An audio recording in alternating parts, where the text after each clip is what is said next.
All right, welcome everybody. My name is Duke, and this is my YouTube channel.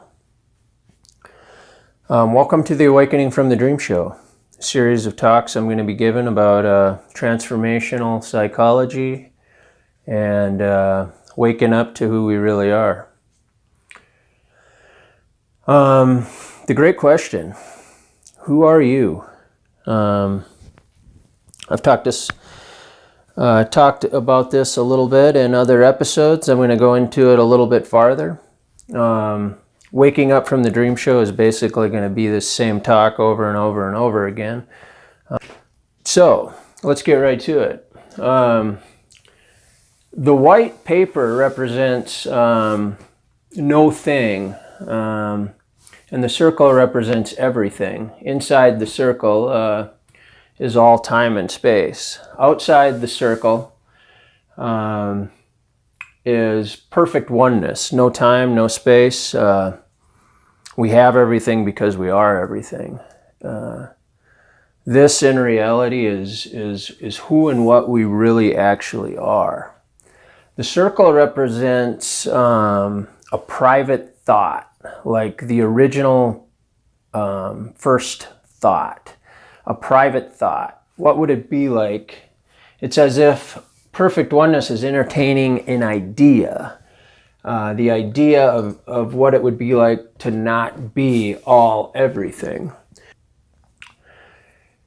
So, in a sense, it's like brains and bodies are used to perform the ultimate hallucination, the ultimate hoax.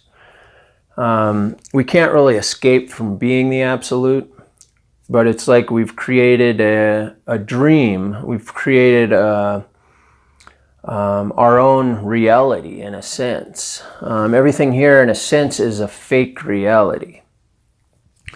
Nothing can change the fact of who we really are, but we can deny it. So in that sense, it's you're everything and everyone, all at the same time, while pretending that you're in a body. In a sense, a body is a hiding place where we're hiding from God, in a sense. It's like, in a sense, God is our worst enemy because God, meaning oneness or reality, is our worst enemy because it represents the total annihilation of the ego self. Because there's no individuality in oneness. So, in a sense, it's like we want to be deceived, in a sense. So it manifests in the form of, we think it's, if we play into the religious side, we'll think it's the devil. We're under the influence of the devil, and this is the devil's world. If we're a conspiracy theorist, we'll see it as the Illuminati or the global elite, aliens are manipulating and deceiving us. But in reality, the origin of all things, angels, aliens, ETs, it's all being generated by one mind. The creation, in a sense, is a complete hallucination.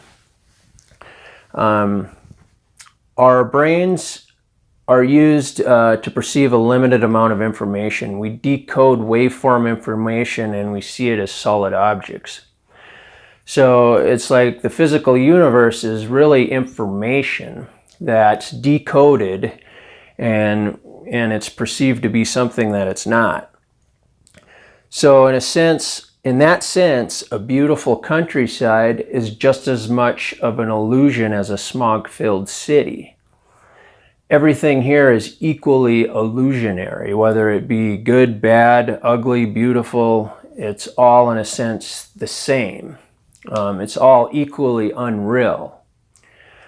So it's a self-induced hallucination. And it's like we're tripping on the knowledge of good and evil, but we don't remember actually eating the fruit, so to speak. It's set up to look like that it's being done to us and not by us. So the whole story of being born as a body is to make it look like the world was here before you got here and it'll be here after you leave.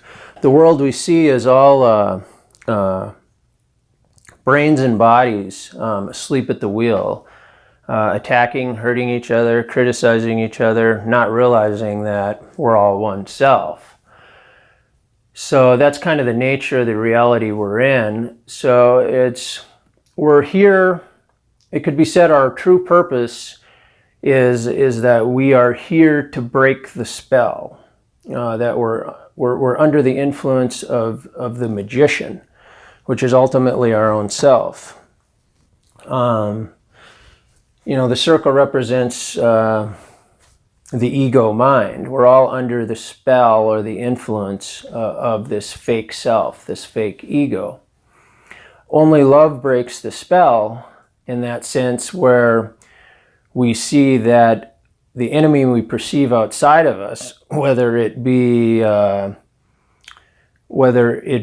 authoritarian figure, or whether we perceive the enemy to be another country, a politician, an evil person, or whether we perceive the enemy to be a germ, a mosquito that carries a virus.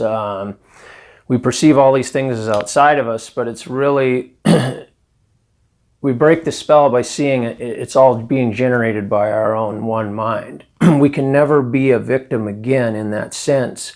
Once we break the spell, we realize that the entire script of time and space is being generated by this private thought. Everything in the script is designed to fool us into believing that we're actually something that we're not. That's how forgiveness works. It's all self-forgiveness. We realize it's all us. It's been said it's the unbearable burden of realizing you're the Christ in that sense. When we look at it from that sense, the Christ in that sense is the Christ is the awareness of this perfect oneness, this absolute reality where there is no time, no space. It is beyond time and space. This is the kingdom that we disassociated to think that we're in a physical universe of time and space. The physical universe and time and space in that sense is not the creation of perfect oneness.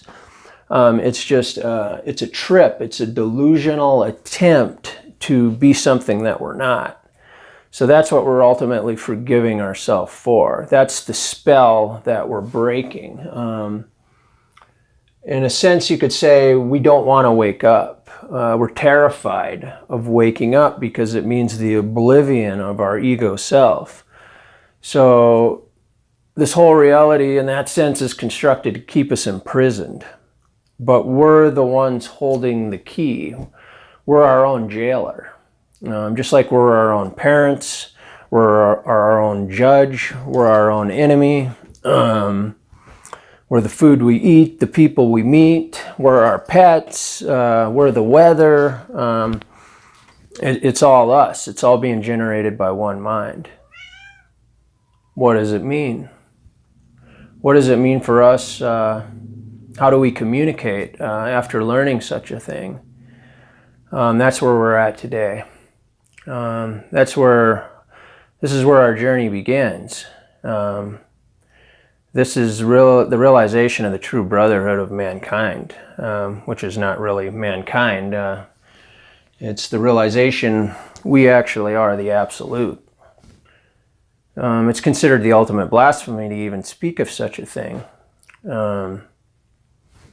But we are at the day and age we're at, and it's a beautiful thing. And this can be a very interesting journey where we go from here. So welcome, ladies and gentlemen, to the Awakening from the Dream Show. My name is Duke, and I will look forward to seeing you on future videos. This is really a practice for me to see where this type of thing takes me. And it's entertaining as well. So yeah, questions, comments, let me know what you think. And I will look forward to seeing you next time. Thanks for watching.